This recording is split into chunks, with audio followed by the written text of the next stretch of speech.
Olá, gente, eu sou o Val Cabral e esse é o programa Olho no Olho, aqui pela TVI. Hoje eu quero hoje abordar um assunto que às vezes passa despercebido toda vez que nós temos um processo eleitoral. Em toda eleição surgem os salvadores da pátria, os partidos que, na verdade, são um antro de hipocrisia. E é óbvio que, mesmo tendo passado a eleição, nós vivemos uma suposta democracia que de 2 em 2 anos nós somos convocados, obrigatoriamente, a comparecer a uma sessão eleitoral e ali depositarmos as nossas escolhas de quem nós vamos ajudar a eleger. No caso de eleições municipais, as opções são duas apenas. Tem uma terceira que está atrelada à primeira, que é na chapa majoritária. Toda vez que a gente elege um prefeito, atrelado a ele, nós somos condicionados a aceitar o seu companheiro de chapa, o seu vice. E tem muitas cidades, Vitória da Conquista que o diga, que o cidadão é eleito, por alguma razão é impedido de permanecer, seja por ordem judicial, seja por fatalidade, enfim, o vice acaba assumindo. Então nós elegemos vereadores e elegemos prefeitos. São só 2 cargos, porque o terceiro, repito, vai de carona com o candidato prefeiturável. 2 anos depois nós temos eleições nacionais e estaduais, onde nós seremos convocados incondicionalmente a eleger governador, presidente, vice-governador, deputado federal, deputado estadual e senadores. Na Bahia são 2 senadores nessa próxima eleição, embora nós tenhamos 3 senadores. Todas as unidades federativas contam com 3 vereadores, de São Paulo a Roraima, do mais populoso ao menos populoso. São 3 representantes por estado. Nós temos aqui na Bahia 3 senadores, ou supostamente temos 3 senadores, que é o Ângelo Coronel, o Otto Alencar e o Jacques Wagner. Para a região do Cacau, especialmente para Itabuna, é como se nós não tivéssemos nenhum deles, que até agora patavinas para o município. O fato é que, numa eleição, a gente acaba sendo espectador de uma ópera bufa, sobretudo de partidos de esquerdas, né? Quando eu falo esquerdas, é que tem a esquerda, tem a centro-esquerda e tem a extrema-esquerda. Aí nesse bojo está o PSOL, está o PCdoB, o PSB, o próprio PT, e são partidos que defendem ideologias que não combinam, por exemplo, com o comportamento e com a crença cristã. Porque não dá para a gente entender no Brasil uma pessoa que professa a crença cristã e, sobretudo, que é militante nessa seara, votando em candidatos, por exemplo, do PCdoB. Porque o PCdoB defende aquilo que acontece, por exemplo, na China, em Laos, que é um país comunista também, em Cuba, Venezuela e, sobretudo, Coreia do Norte. É uma coisa inconcebível, não tem pé e nem cabeça. Porque toda vez que a gente vota num candidato que é comunista, a gente está sendo ingrato com os nossos irmãos de fé que moram nesses países, que residem em países governados por comunistas. Talvez as pessoas não saibam, mas em alguns desses países, se a família for flagrada ou denunciada que são cristãs, ou que estejam ali no transcurso de um culto, ou de uma missa, ou de um ato religioso, essas pessoas são massacradas, essas pessoas são assassinadas por ordem do Estado. E quando não conseguem a fatalidade desse tipo de intervenção, elas são aprisionadas. E são prisões de 15 anos, de 20 anos, somente porque estavam portando uma Bíblia. Então não dá para votar em candidato de partidos que defendem essa ideologia. Está fora de qualquer cogitação, porque cristão e comunista não se misturam. É como óleo e água, não se mistura. É como se o cristão fosse sangue e o comunista fosse HIV, né, que é o vírus da AIDS. É como se os cristãos fossem família, né, e os chamados esquerdopatas sejam mais favoráveis à questão do casamento gay, porque para eles tanto faz, né, o casamento heterossexual para o casamento homossexual, e aqui não está demérito a opções sexuais das pessoas. O que a gente fala é de um rito, é de uma tradição, é de uma religiosidade que está sendo desrespeitada. E que casamento é homem e mulher, não é mulher com mulher, nem homem com homem, não. A convivência estável, o acordo de convivência estável é uma coisa, casamento é outra. Casamento é uma instituição. Então, cristão é nação, né? comunista é Estado, eles trabalham para fortalecer o Estado, eles querem que o Estado seja cada vez mais forte, né? Os cristãos são assistência social, os comunistas são assistencialismo, que há uma diferença entre assistência social e assistencialismo. Eu vou aqui citar a situação do Bolsa Família. Bolsa Família é um projeto de assistencialismo, não é de assistência social. Seria de assistência social se o governo estabelecesse regras. Por exemplo, a família receberia no período de 5 anos aquele benefício, na eventualidade de todas as regras serem cumpridas, por exemplo, escolaridade da criança beneficiada, o comportamento familiar, pais que não são separados, né, desde o início, que permaneça, que a família seja unida. Então, várias situações fariam com que houvesse a possibilidade de mais 5 anos e acabou aí. No máximo 10 anos. Mas o que existe é que tem gente aí com 20 anos recebendo Bolsa Família, quase 20 anos. Né? Você vai no mercado, você procura, por exemplo, diarista, você não acha. Porteiro você não acha, caseiro você não acha. Ninguém quer saber mais trabalhar, está se contentando em receber Bolsa Família. Isso é degenerativo, porque as pessoas não prosperam. As pessoas se acomodam, vivem de esmola, vivem de assistencialismo. As pessoas não tiveram a oportunidade de prosperar. As pessoas foram escravizadas e foram idiotizadas nesse processo de manipulação eleitoral. É para isso que serve a Bolsa Família, para eleger pessoas que infelizmente deveriam estar presas. Então, você pega um país como a Suécia, Suíça, Canadá, Estados Unidos, Coreia do Sul, que são países cristãos, são países democráticos, são países onde a organização é evidente e é transparente. E você, quando assimila esses países com o que acontece, por exemplo, em Cuba, em Laos, na China, na Venezuela, há uma distância colossal, né? Porque eu nunca, em tudo que eu já li, em tudo que eu já tive conhecimento, então eu nunca vi ninguém fugindo dos Estados Unidos para morar em Cuba, eu nunca vi. Eu nunca vi um caso só de norte-americanos sendo flagrados, aprisionados, porque estavam saindo de Miami, Estados Unidos, para morar em Cuba. O que acontece é o inverso. São milhares de pessoas arriscando a vida numa travessia marítima, com riscos enormes de serem devorados pelos tubarões, de morrerem afogados. Tem pessoas que não sabem nadar e embarcam, né, em canoas, em coisas absurdas que, a princípio, a gente avalia de que é um ato de loucura, um desespero para sair de Cuba. Um médico em Cuba ganha R$500 por mês. Isso é o que ganha um médico no Brasil num turno só.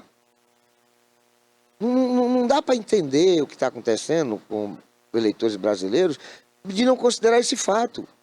De tudo que a gente tem informações, de tudo que a gente sabe. Quando a gente vê esses artistas do PT, pessoal, PCdoB, esbravejando por democracia, dizendo que, enfim, uma série de coisas. Aí quando eles, por alguma razão, saem daqui, eu me lembro do caso do John Williams, que venceu o BBC, foi deputado BBB, foi deputado federal, é artista. Ele se autoexilou, ele foi morar em Londres, ele não foi morar em Laos, ele não foi morar na Coreia do Norte, nem em Cuba, na Venezuela, não, ele foi morar em Londres, como fizeram lá no passado o Gilberto Gil e Caetano Veloso, né? O Menino Coelho,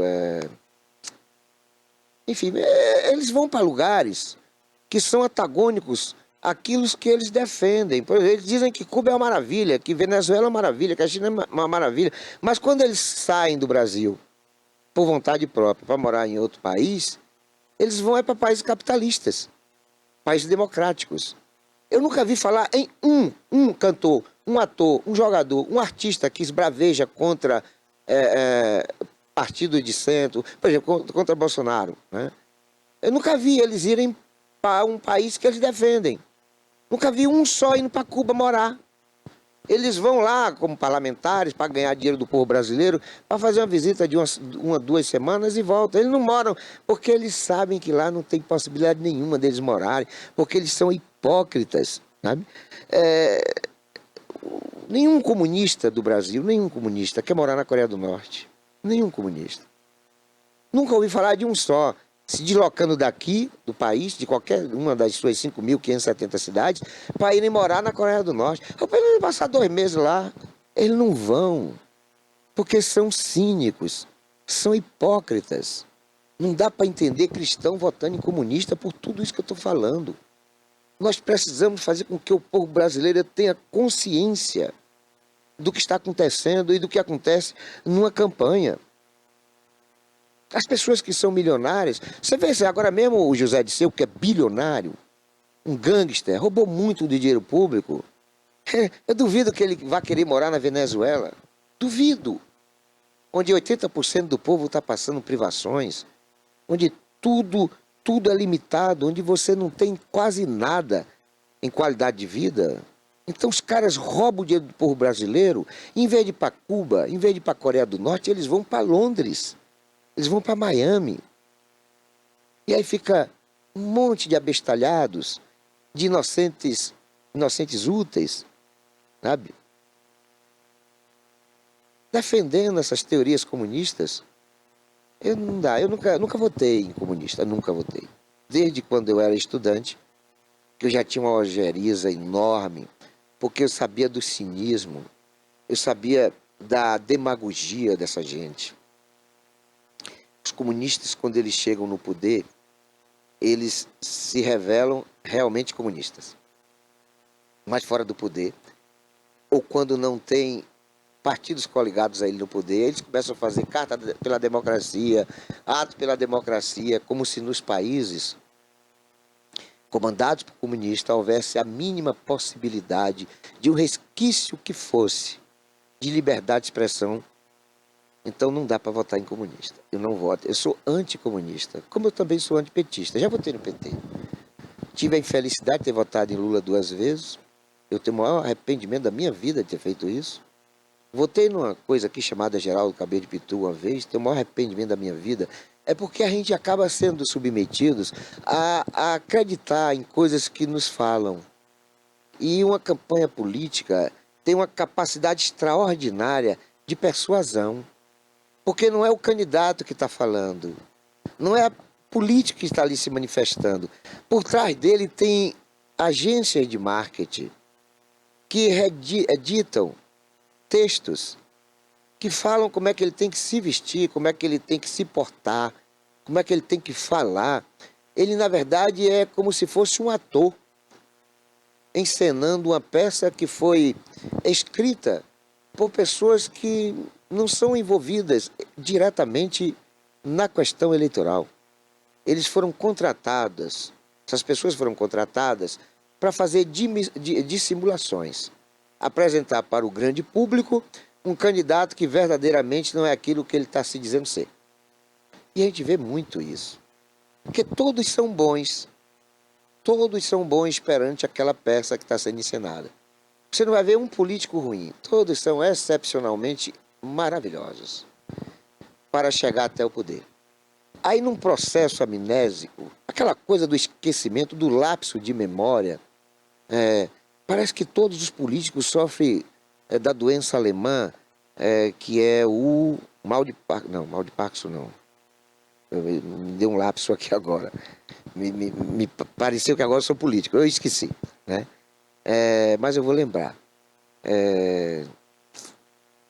Enfim, é uma doença do esquecimento. Eles sofrem, todos eles sofrem. A maioria sofre de outra doença chamada cleptomania, né? A maioria está ali para roubar, para se locupletar, para promover a prosperidade da família, do feudo a que ele tem como liderado. E as pessoas votam em Deus. Não tem gente que mata, que morre, tem gente que briga, tem gente que quer xingar, tem gente que briga com parente, com vizinho, para defender político, e depois esses políticos se revelam inimigos deles também. Quantos a gente vê se voltando contra aqueles que até pouco tempo eles estavam brigando a favor? Essa é uma realidade que a gente está habituado a assistir em todos os processos eleitorais. Mas, em resumo, eu quero dizer que quem é cristão não pode votar em comunista. Não pode. Porque é como se estivesse dizendo para aquele cristão lá de Cuba, da China, de Laos, da Venezuela, da Coreia do Norte, que nós somos a favor do que eles estão fazendo lá. estuprando as nossas garotas, as nossas irmãs, matando nossos pais, escravizando nossos jovens. Então, toda vez que a gente vota no comunista aqui no Brasil, a gente está dando um recado. A gente está dizendo para a dinastia de Jong-un, que é o imperador da Coreia do Norte, que ele está certo em matar cristãos. Que ele não está errado não em perseguir os cristãos. Lá não tem uma igreja, seja católica, seja protestante. Não tem uma igreja na Coreia do Norte. Aí o cara vai para a igreja aqui todo domingo, às vezes toda semana, 2, 3 vezes, e aí vota num comunista. Então é um contrassenso isso. Isso é um desrespeito. É como se um negro desse um emprego, desse um patrocínio para um militante da Ku Klux Klan, que é uma facção criminosa norte-americana de perseguição aos negros, uma facção racista. É como se um judeu fosse favorável como é que chama, a ideologia nazista. Então, o brasileiro que é cristão e que vota em candidato do PCdoB, do pessoal de partidos comunistas, eles estão praticando a mesma estapafúrdia, a mesma coisa ridícula de endossar aquilo que ele deve condenar. Portanto, em resumo, comunista e cristão são iguais a HIV e sangue. Não deve se misturar. Nós vamos a um breve intervalo, a coisa é muito rápida. É um pelar e um pecar.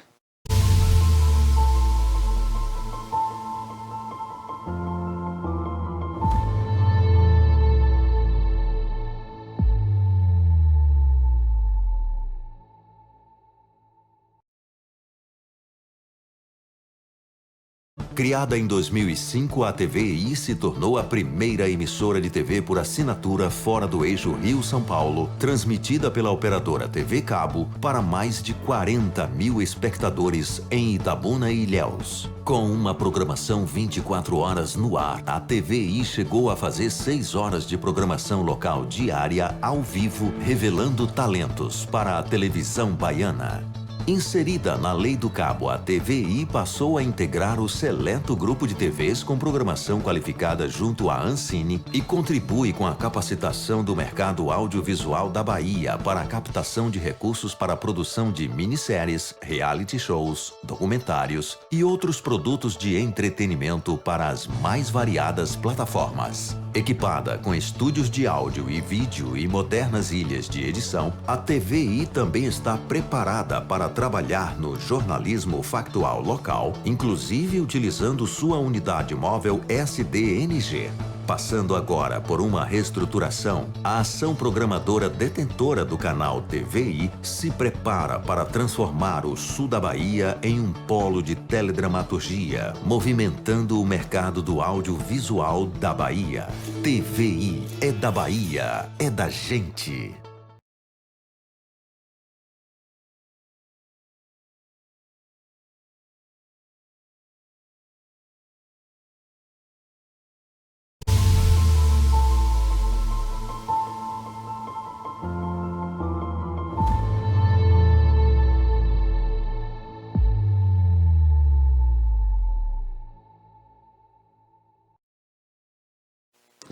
Olá, gente, eu sou Val Cabral e esse é o programa Olho no Olho, aqui, pela TVI.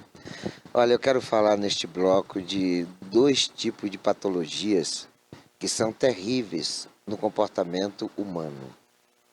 A gente sabe que muitas pessoas acabam usando o subterfúgio do cinismo, da enganação, da mentira, como forma de ser prevalecido naquilo que ele defende, ou se destacar naquilo que ele apresenta como sendo de verdade, mas que não chega a ser outra coisa senão fake news, senão mentira.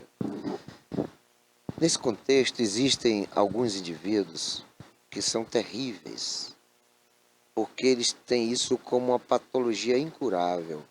Assim como eu sei que, por exemplo, o pedófilo e o estuprador são pessoas que estão submetidos a doenças que são incuráveis. Assim também eu colocaria os que são traidores e os que são ingratos, que são defeitos de caráter, né, de comportamento, de índole. Uma vez ingrato, sempre ingrato. Uma vez traidor, sempre traidor. A mesma coisa relacionada aos criminosos. Uma vez estuprador, vai sempre querer estuprar. Uma vez pedófilo, vai sempre querer abusar de crianças. Isto nos faz buscar uma reflexão sobre essa situação, né? Primeiro, identificar o indivíduo. Porque os enganadores e os traidores, eles nunca são reconhecidos antes porque eles são simpáticos, eles são agradáveis. Eles chegam assim como se fossem pessoas do bem e bem intencionadas. Eu digo sempre que são como o capeta. Porque tem gente que se equivoca ao imaginar que Satanás, quando surge na vida da gente, é travestido de capas vermelhas, de chifre, de rabo e de fedor de enxofre. Eu sempre digo que não tem nada a ver. O diabo, quando surge na vida da gente, é de maneira charmosa, elegante, agradável, tolerante, voz suave, perfume francês. É uma coisa absurda a forma agradável com que o Satanás entra na vida da pessoa. Aí depois que ele domina a pessoa, é que ele se revela assim, com chifre, com fedor de enxofre, com rabo, enfim. Assim também são os enganadores e os traidores. O traidor, ele, creio, por tudo que eu já li sobre esse assunto, ele se fundamenta na inveja. Todo traidor é invejoso. Ele quer estar no lugar daquela pessoa que ele traiu ou vai trair. Como ele não consegue, ele vai ter que apunhalar aquela pessoa pelas costas. Porque ele é um frustrado. Ele foi uma pessoa que não deu certo naquilo que o outro está tendo êxito. Aí ele usa da falsidade. Todo momento ele passa em uma atitude perversa de ser falso com quem ele quer trair, com quem ele quer apunhalar pelas costas. Porque ele tem baixa estima e ele é um canalha. Então pessoas com essa personalidade acaba, resumindo tudo, tendo que ser reconhecida como traidora. É pessoa ruim, pessoa muito ruim. São parasitas, são pessoas que não querem saber de prosperar com seus próprios esforços. E aí ele quer estar no lugar de quem estudou, de quem trabalhou para conquistar aquele degrau e ele quer derrubar a pessoa. Então ele é um traidor. Ele chega como bom amigo, como parceiro e tal, e quando a pessoa menos espera, está ali a traição acontecendo. Já o ingrato é da soberba. O ingrato, ele se acha melhor de quem está na hierarquia superior a ele. Ele é soberbo, ele se acha o bambambam, ele é egoísta, né? Ele quer tudo para ele. Toda pessoa ingrata é egoísta. Toda pessoa que é egoísta é personalista. Primeiro ele e depois dele, tem que ser ele depois, porque ele é uma pessoa insensível. Ele não tem responsabilidade, ele pouco se importa com o sofrimento ou a alegria das pessoas. Ele não quer ter sofrimento, ele quer ter alegria, ainda que essa alegria decorra de fazer pessoas terem dores, pessoas sofrerem, porque ele é mau caráter. O mau caratismo do indivíduo está muito ligado à questão da ingratidão, que todo mau caráter não reconhece o favor recebido, a ajuda recebida. Ele é, por natureza, maquiavélico. Ele arquiteta.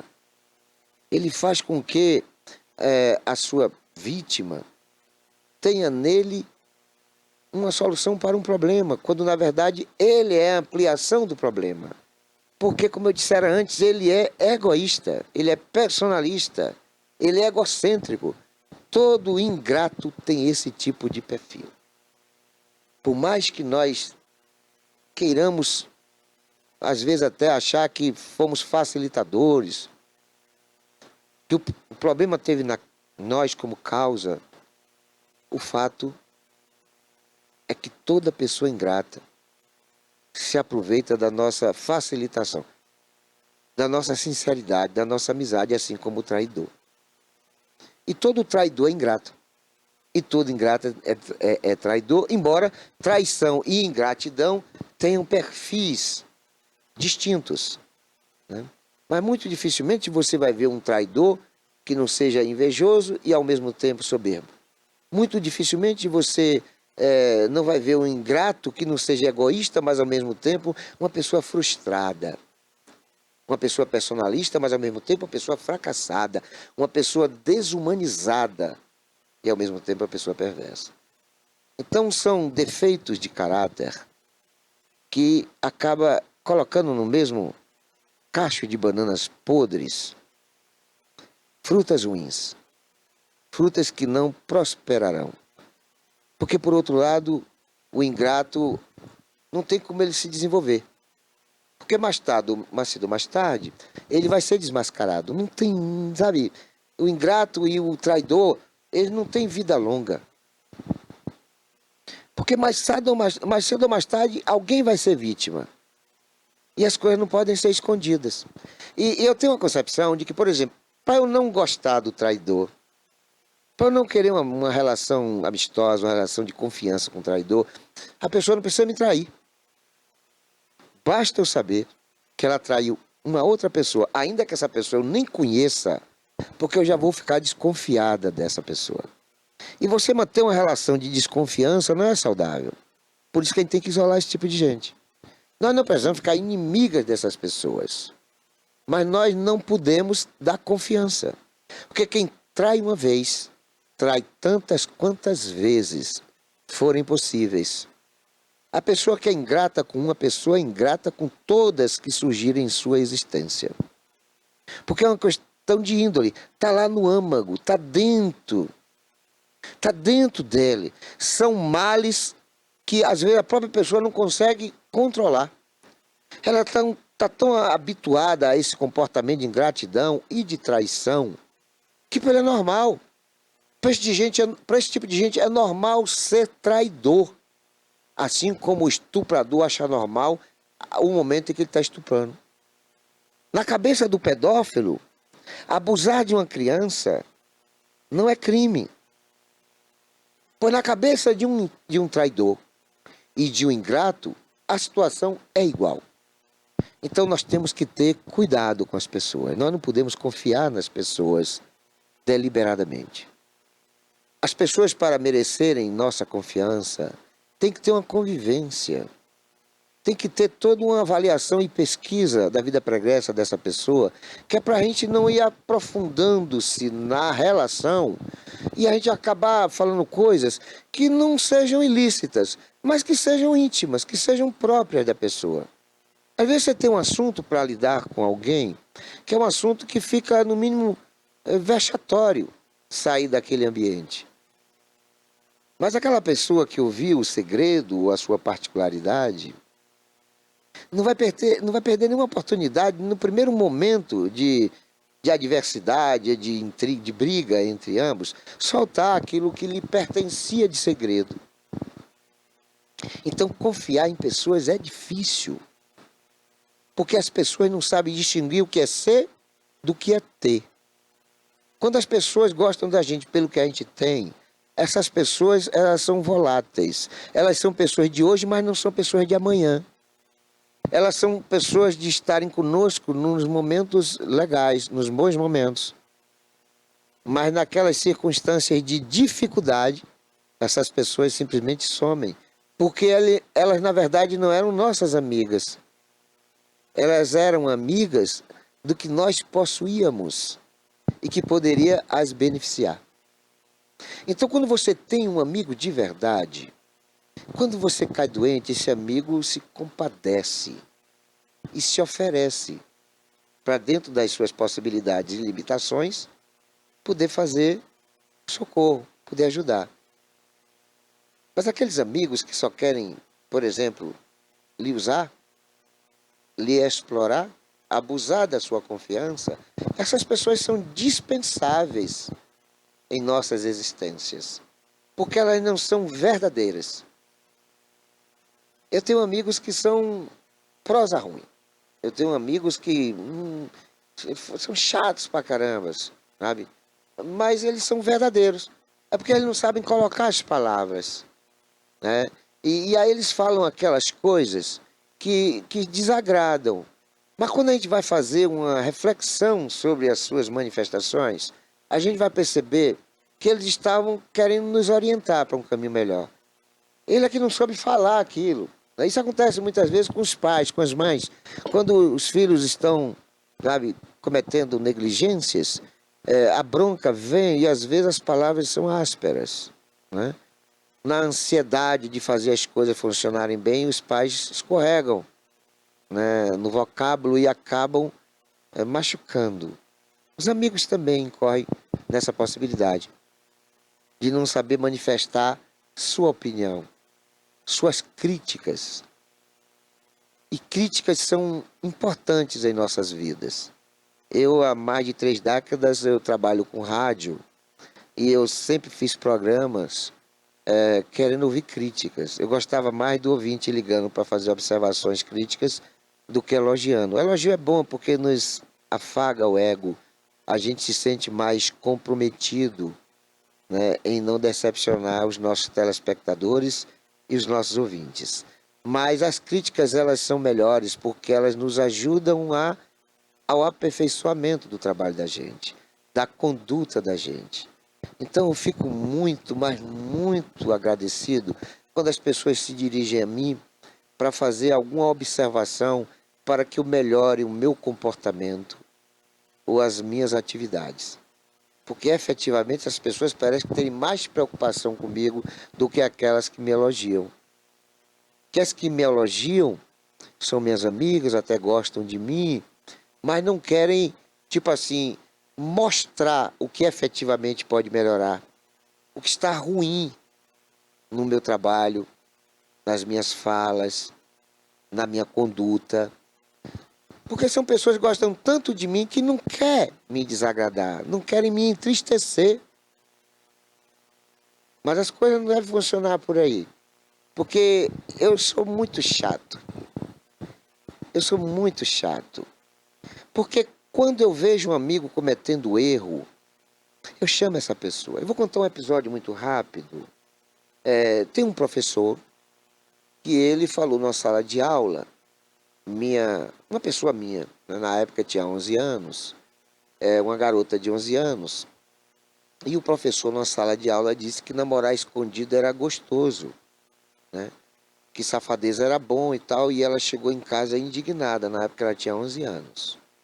E aí eu fiquei sem entender aquele tipo de comportamento de um professor homossexual. E aí eu liguei para ele, muito meu amigo, liguei para ele e falei, ó, fulano e tal, eu quero uma conversa contigo, se possível, neste exato momento. Se você não puder vir até a minha residência, eu vou até onde você estiver. Aí ele falou, não, Val, tô chegando aí já. Chegou. Aí eu chamei ele e falei assim, olha, professor, numa classe de estudantes femininos e masculinos, da faixa etária de 10 a 12 anos, a didática deve ser exclusivamente de geografia, de matemática, de português, de ciências que sejam educativas para a preparação daquela criança entrando na puberdade, entrando na fase de adolescente, está melhor preparada para os anos que virão. Mas nesse conceito não entra libertinagem. Pode até entrar sexualidade, mas não libertinagem. Porque sexualidade é uma coisa e libertinagem é outra coisa. Você dizer para a garota de 12 anos que está começando a menstruar, de como ela deve se comportar, porque muitas vezes a família não tem esse tipo de diálogo, eu acho que é um diálogo ilegal numa sala de aula, e preferivelmente uma conversa reservada da professora com a menina de 12, 13 anos, sabe, a respeito do cuidado que ela deve ter e das coisas que virão a partir daquela idade. Eu acho que porque o professor é como se fosse um segundo pai, a professora é uma segunda mãe. Na verdade, ela é a provedora daquele comportamento naquela situação, naquele momento escolar. Mas não pode nunca, professor, um educador numa sala de aula dizer para uma criança de 11 anos que namorar escondido é gostoso, que beijo na boca tem que ser de língua. Isso é um absurdo, meu amigo. Isso é um crime o que você fez. E eu só não vou lhe prestar uma queixa contra você, porque primeiro eu sei que você soltou sem querer isso aí. Eu quero acreditar nisso. Segundo, eu sei que você não vai reincidir. Eu estou lhe chamando que é para você parar aí. Porque se eu souber que você reincidiu, se eu souber que você voltou numa sala de aula, fala coisas que não sejam pertinentes à pedagogia, aquilo que você está trabalhando, né? Eu não vou gostar e eu vou ter que lhe dar vou ter que dar uma queixa, porque isso é um crime. Isso é um crime. Isso não pode acontecer. Ele reconheceu o erro, ele me pediu desculpa, ele depois conversou com a menina e se comprometeu a mim nunca mais abordar esse tipo de assunto numa sala de aula, sobretudo com criança. Porque não tem sentido. Sexualidade é um assunto de família, mas pode também ser tratado na sala de aula. Mas tem a faixa etária. Você vai falar sobre beijo de língua para uma criança de 11 anos, de 12 anos, isso não existe, isso é loucura, isso é um crime. Sabe? Não tem sentido isso. E partindo do professor, aí há um agravante. Então tem coisa que tem que ser pertinentes. Tem coisa que tem que ter bom senso. Tudo na vida tem que ter bom senso. Eu digo sempre que o indivíduo que quer estar bem na vida, quer ser uma pessoa boa, ele não precisa de Bíblia. Ele não precisa dos 10 mandamentos. Ele não precisa do Código Penal. Ele não precisa de polícia, ele não precisa de juiz, de promotor. Ele não precisa de fiscais. Ele só precisa de ter bom senso. Tudo na vida requer esse tipo de comportamento. Se você tiver bom senso na tua vida, você sempre vai ser bem. Você sempre vai ser do bem e vai estar bem. Porque não é bom senso você não praticar aquilo que a Bíblia fala em seus 10 mandamentos. Vamos usar o bom senso. Não vamos matar, não vamos roubar, não vamos adulterar. Faça o bom senso. Tudo é questão de bom senso, sabe? Você não vai chegar no estabelecimento comercial para explorar ou para roubar. Tudo na vida. Usou do bom senso, não tem do que você reclamar de absolutamente nada. Basta usar o bom senso. Digo sempre isso, sabe? Não é bom senso você pegar um veículo e se embriagar e depois fazer com que o velocímetro vá para 120, 140 numa rodovia cuja quilometragem é de no máximo 80 quilômetros. Não é bom senso isso. Primeiro, não é bom senso pilotar ou dirigir embriagado. Uma coisa não combina com a outra. E segundo, mesmo que não esteja embriagado, você transgredir as leis do trânsito. Você não pode transgredir lei nenhuma. Você não pode discutir uma pessoa por causa de banalidade. Quando eu vejo meus amigos discutindo por com consequência de briga de trânsito, eu falo, que loucura. Eu me lembro que uma certa feita era dia antecedente ao Dia dos Pais. Um amigo meu já falecido, Hernandes Santana, um empresário, nós fomos juntos. Nós fomos comprar presentes, eu para os meus filhos e ele para os netos dele. E aí, ali no Marabá, no semáforo do Marabá, um motoqueiro passou pela direita, que não é permitido, e assustou ele. E ele xingou a mãe da pessoa. Essa pessoa parou a moto logo na frente, veio para o lado dele, com a mão para trás, dando um entendimento de que estava armado e que estava disposto a qualquer situação. E falou, coroa, repita aí, coroa, o que você falou. Chegue minha mãe de novo aí, coroa. Eu entendi a gravidade da situação e intervi. E dei razão àquele cidadão. Falei, meu amigo, você está certo. Você não está errado, não. No seu lugar, eu também ficaria muito contrariado uma pessoa xingando a minha mãe. Mãe não se xinga. Você está certo. Mas eu gostaria que você compreendesse que essa foi a expressão que ele usou, sem pretensão outra, senão manifestar um protesto porque você errou. Você fez uma ultrapassagem devida, assustou ele e ele, de impacto, acabou soltando um palavrão xingando sua mãe. Mas não é, até porque ele não conhece sua mãe. E nisso o sinal abriu, e aí muitos veículos atrás, buzinando, eu tentando lá persuadir o cara daquela pretensão dele. E aí eu falei com ele, amigo, e outro detalhe, amanhã é dia dos pais, eu pedi ele para me dar essa carona, querido. estou indo ali comprar um brinquedo para os meus filhos, ele vai comprar para os netos dele, eu tenho certeza que você é pai. Não vamos estragar o Dia dos Pais por conta de uma coisa irrelevante. Tá bom, irmãozinho? Ó, fique na paz, numa boa. Feliz Dia dos Pais. Perdoe ele, querido, sabe? Perdoe ele. Ele foi estúpido demais. Né? Vamos embora, né? E aí, cara, nós saímos e eu fiquei observando que ele ficou parado, sabe? Refletindo, eu acho, né? Ele estava introspectivo ali, parado. E eu falei, logo depois do semáforo aí do Marabá, aí tinha um ponto ali de sorvete da Nube Azul, uma dele pedi para ele, dobra aqui, por favor. Ele dobrou, estacionou no carro. Aí eu perguntei, Hernandes, você sabe o que foi que acabou de acontecer ali, ou que deixou de acontecer? Aí ele falou, é que aquele filho... Eu falei, não, rapaz, não, foi isso que gerou o conflito, sabe? Eu falei, Hernandes, você pode fazer isso, que a gente nunca sabe, sabe? Sabe o que foi que deixou de acontecer ali? Você ia morrer ali, cara. O cara ia lhe matar, o cara ia encher de tiro. E o que é pior para mim, eu seria vítima de queima de arquivo. Porque é claro que se o cara atirasse em você, ele sabe que eu ia dizer as expressões físicas dele, como é a cor dele, o tamanho dele, e que ele seria identificado, ele seria processado, ele seria preso e condenado. Ele sabe disso. Então ele teria que me matar também. Mataria você e mataria eu por causa de uma besteira, cara.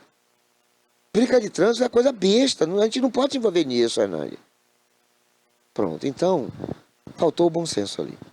Então, quando a gente age de bom senso, ó, pode ter certeza absoluta que o resultado é de felicidade. Olha, nós vamos a um breve intervalo, é coisa muito rápida. É um pelar e um pecar.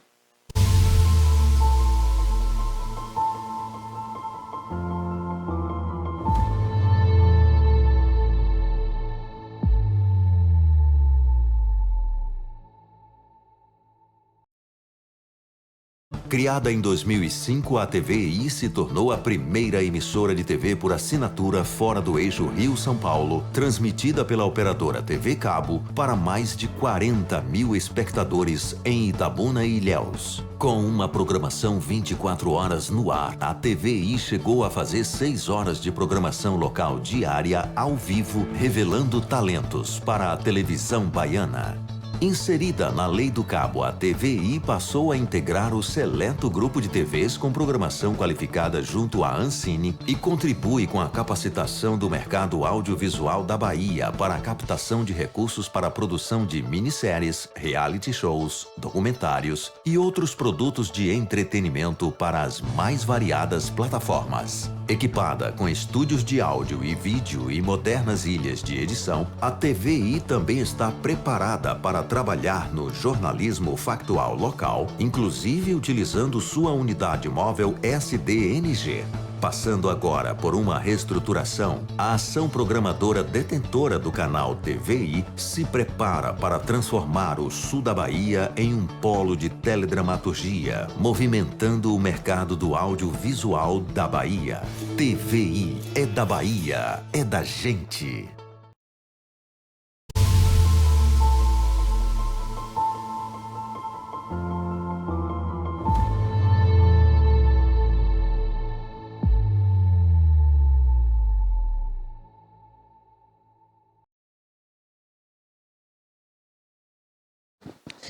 Olá, gente, eu sou Val Cabral e esse é o programa Olho no Olho, aqui pela TVI Itabuna TVI. Olha, eu comecei o programa falando também dessas questões da sexualidade e eu acho que eu vou terminar o programa falando sobre isso. É que eu me lembrei que recentemente eu, num debate com uma amiga, ela falando que os homens são predadores, né? Os homens só querem saber de sexo e tal, sabe? E aí eu talvez tentando justificar essa situação, eu falei para ela o seguinte, ó, na verdade, esse não é um conceito machista. Na verdade, nós homens somos vítimas de uma cultura machista. Não é que nós sejamos machistas, nós somos vítimas dessa cultura. E eu perguntei para ela se ela tinha um irmão. E ela disse que sim. Eu falei, então vamos fazer aqui uma analogia à situação do que é ser machista em relação àquilo que você tem de conhecimento do que você chama de homens predadores. Vamos supor que você com seu irmão com 14 anos, chegue para seus pais E diga para eles que lá no colégio pegou uma garota, também de 14 anos, e botou contra a parede, fez sabão, beijou na boca, fez a maior sacanagem e tal.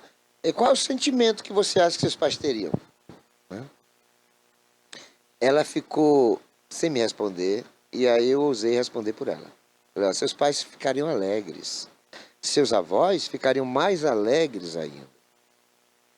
E eu vou dizer por que isso.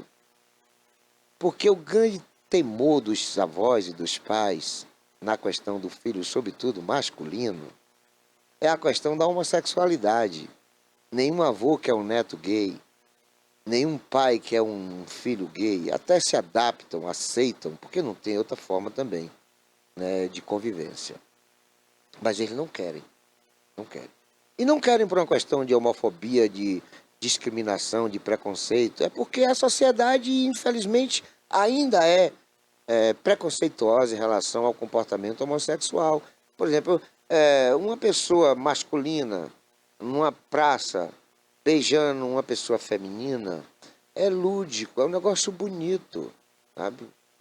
Todo mundo se agrada de ver um casal heterossexual se abraçando, se beijando em uma via pública.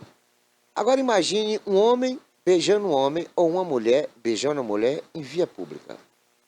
No restaurante, no shopping center. As pessoas não recebem isso com naturalidade. Não estou aqui dizendo que as pessoas estão erradas, não. Longe de mim esse tipo de conceito. Até porque eu não sou preconceituoso. Mas a sociedade é. A sociedade não recebe aquele tipo de panorâmica como uma coisa lógica e normal. Aquilo é um atentado ao pudor na cabeça da absoluta maioria da população. Porque essa população não está habituada culturalmente a aceitar uma relação homossexual. Uma relação de homem com homem, de mulher com mulher.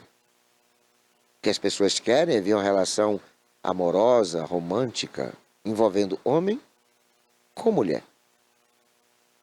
Mulher com homem. Então, quando o seu irmão chega para seus pais e diz que pegou a menina no colégio de 14 anos, pelo motivo de orgulho, porque está ali certificado de que aquele menino será um cabra macho. O negócio dele é com mulher, não é com os coleguinhas, não é com o menino.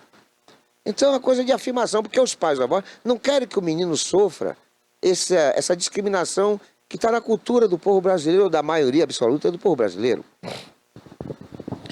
Tanto é que se você for numa parada gay, eu já fui em várias, já fui de Valença, já fui de Salvador, já fui de Feira de Santana, já fui em Porto Seguro, já aqui em Itabuna, em Ilhéus, inclusive a parada gay de Itabuna e de Ilhéus, fui eu que trouxe, fui eu que criei aqui.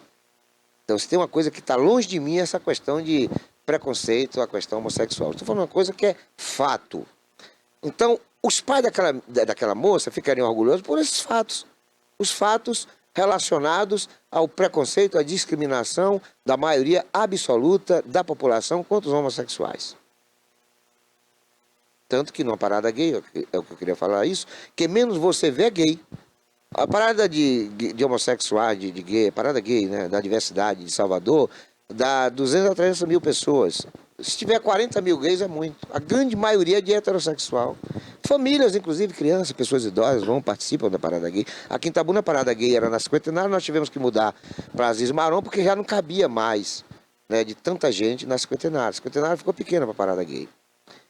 Então, falei para ela, agora vamos colocar essa mesma situação. A primeira situação foi o irmão dela, 14 anos, chegando em casa, dizendo para os pais que houvera beijado uma garota, né, feito sacanagem com ela. Aí chega essa mesma garota, também de 14 anos, são irmãos gêmeos, e diz a mesma coisa. Fala para os pais, olha pai, manhã, eu peguei um garotinho lá de 14 anos, botei contra a parede, dei beijo de chupada de língua, fiz isso, fiz aquilo, tal. Aí eu perguntei para ela, o que é que vai acontecer na cabeça dos seus pais, ouvindo isso de uma garota de 14 anos? Ela também não me respondeu. Eu acabei respondendo por ela. O mundo vai acabar. Porque é da cultura latino-americana que o menino com 12, 13 anos já tem que fazer sexo. Já tem que estar, praticando a sexualidade. Já a menina não. A menina tem que chegar aos 19 anos, aos 20 anos, para apresentar o namoradinho, aquela coisa de beijo no rosto, um pitoquezinho, nada além disso. É isso que passa na cabeça da absoluta maioria do povo latino-americano. É uma cultura nossa. Então, a questão da sexualidade está na tradição. O homem é predador porque ele é condicionado a ser predador. Ele tem que comprovar para os seus avós, para os seus pais, que ele é macho. E a única forma do homem, do garoto de 12, 13, 14 anos, provar para os pais e para os avós de que não é gay, é apresentando a namoradinha. É falando que namorou, às vezes até nem namorou. Mas para ele é uma satisfação, é como se ele estivesse ali testificando ao pai, dizendo para o pai, olha, eu sou cabra macho, eu sou homem. Sabe? Para dar orgulho ao pai de que ele não é gay. Né? Já a mulher não, a mulher tem que ser romântica. Né? A mulher quer saber de restaurante. Né? O rapaz quer saber de motel. O rapaz quer ficar. A moça quer casar. O rapaz está preocupado mais com as circunstâncias e a moça com segurança. É toda uma questão de comportamento. O rapaz quer uma aventura, a moça quer tranquilidade. O rapaz quer promiscuidade, a moça quer manter a virgindade. É tudo comportamental, vem lá desde berço. O rapaz quer fantasia, quer emoção, quer adrenalina. Já a moça quer uma realidade, quer uma coisa mais sólida, mais confortável, mais tranquila, mais segura. Ela age com mais racionalidade, porque ela quer saber da química. Tem que rolar uma química dela com aquele rapaz. O rapaz não quer saber de química. O rapaz quer saber de cama. Então, há uma diferença comportamental. Não é que ele tenha surgido do nada com esse tipo de comportamento. É uma coisa que vem de berço, desde o primeiro momento. Pode ver, o menino está ali com 3 anos, 4 anos, e o pai diz, macho, é homem, compreendeu? Já a menina, eles não se preocupam. Ainda que a menina tenha tendência homossexual. Então é uma coisa que eu percebo. Eu nunca estudei algo parecido com pesquisa científica ou alguma coisa que valha para eu chegar a essa conclusão. Mas eu tenho 63 anos, então eu tenho vivência só de comunicação, são mais de 40 anos. Então eu já li muito sobre o assunto, eu já li muito sobre comportamento humano. Né? Eu sou envolvido com diversos segmentos da sociedade em seus mais variados comportamentos, inclusive sexuais. Né? Como eu dissera aqui antes, quem fundou a parada gay de Itabuna e de Ilhéus fui eu. Né? Então eu tenho esse tipo de conhecimento. Né? Eu posso assegurar de que o homem, quando ele chega a esse estágio de predador, de promíscuo, né, de um ator sexual, né, de um protagonista da sexualidade e da promiscuidade, é uma coisa que veio lá de trás, sendo trabalhada a cabeça dele, sabe? Seja os próprios coleguinhas, né? Você vê que, não sei, nunca ouvi papo de garotas, mas eu não quero crer que as meninas, quando se encontram, falem, meninas de 12, 13 anos, 14 anos, falem de sexualidade, das suas diversas modalidades de práticas sexuais. Não, acho que a conversa mais é Big Brother, novela, alguma coisa relacionada, e quando há essa coisa física, é mais romântica, né? Aquela coisa de gostar do garoto, não, o menino não. Quando os meninos se juntam, papo de... Porque eu também já fui menino, né? Eu conheço esse negócio, entendeu? Eu já fui menino, papo de menino de 12, 13 anos, é de sacanagem, libertinagem, entendeu? É um querendo mostrar que é mais homem do que o outro, né? Esses meninos de 14, 15 anos, quando vai para uma relação sexual com a menina, a cidade toda está sabendo que ele é o primeiro a falar para os amigos. Já a menina, se chegar nesse tipo de situação, não fala para as colegas. As mulheres são mais reservadas, são mais protetoras de si mesmas. Né? Os homens não. Os homens querem propagar, porque eles querem se impor como machões, como alfa, né? Um cara predador. Né? Então, há uma diferença de gênero muito grande. Né? O comportamento de uma mulher nunca, na questão da sexualidade, é igual ao do homem. O homem, ele quer resultado, ele quer chegar ao orgasmo. Né? E para isso, para ele, tanto faz preliminares, o negócio dele chegou lá e tal. Estou me vindo aqui a absoluta maioria dos homens, entendeu? Já a mulher não. A mulher tem que ter um preparo, tem que ter uma conversa, tem que ter preliminares, tem que ter um buquê de rosa, tem que ter um vinho, tem que ter uma pizza, tem que ter uma coisa que anteceda, né, aquilo que o homem já quer logo. Né? Então, somos vítimas, nós homens somos vítimas. Pode até uma conversa cínica, sabe? Mas é um fato, é um fato. Você que está nos prestigiando com sua audiência, veja aí, no âmbito da sua própria família, como foi o comportamento relacionado aos filhos e às filhas. Se não está dentro desse contexto que eu estou citando aqui, não é o que eu quero, não. Não estou dizendo que tem que ser assim ou que não deve ser assim. Não quero fazer juízo de valor comportamental a respeito da sexualidade das pessoas. Estou falando aquilo que muitas vezes as pessoas me abordam, falando, provocando esse tipo de abordagem, mas eu falo, não, cara, nós somos vítimas, nós homens somos vítimas, sabe? Nós fomos dotados dessa necessidade de comprovarmos a nossa sexualidade heterossexual. Nós precisamos mostrar para os nossos avós. Nós queremos dar orgulho. As meninas querem dar orgulho para os avós e para os pais, ganhando troféus de balé, de dançarina, de música, pianista, sabe, de pintoras, de escritoras, de poetisas. Os homens não estão pouco se ligando para isso. É um estágio que vem depois dos 16 anos. Né? 13, 14, 15 anos, estão ali mais naquela coisa exacerbada da libido, aquela coisa descontrolada, sabe? É uma coisa muito louca essa coisa da adolescência, muito louca, né? E aí é onde os pedófilos se aproveitam, né? Enfim, a diferença de homem para mulher na questão da sexualidade, repito, é que nós homens somos mais emoções, buscamos mais os resultados rápidos. Já as mulheres são mais racionais, são mais ponderadas. Elas sabem se comportar, na sua absoluta maioria. Homem não. Até porque para homem nada, absolutamente nada pega, né? Muito pelo contrário. Por exemplo, se uma mulher ela for flagrada namorando com um rapaz pela manhã, no outro pela tarde, e já no terceiro diferente dos dois primeiros pela noite, ela vai ser considerada uma galinha, né? Uma devassa, uma mulher promíscua. Já se o homem for flagrado com uma mulher pela manhã, uma outra mulher pela tarde e uma terceira mulher pela noite, o estigma vai ser de machão, de gostosão, de bonitão. É essa sociedade que cria na cabeça das pessoas essa cultura de distinção, sabe? Entre homens e mulheres na questão da sexualidade. Estamos encerrando o programa de hoje, desejando a todos um feliz ano novo, que nós tenhamos 2026 como um ano de prosperidade, de alegria, de harmonia, um ano de felicidade, de normalidade, que nós temos 2025. Um 2025 repleto de motivos de nós termos cada vez mais vontade de chegarmos a 2026, 2027, 2028 com alegria de viver. Fiquem todos com Deus e não se esqueçam jamais de que Jesus é o caminho, a verdade e a vida.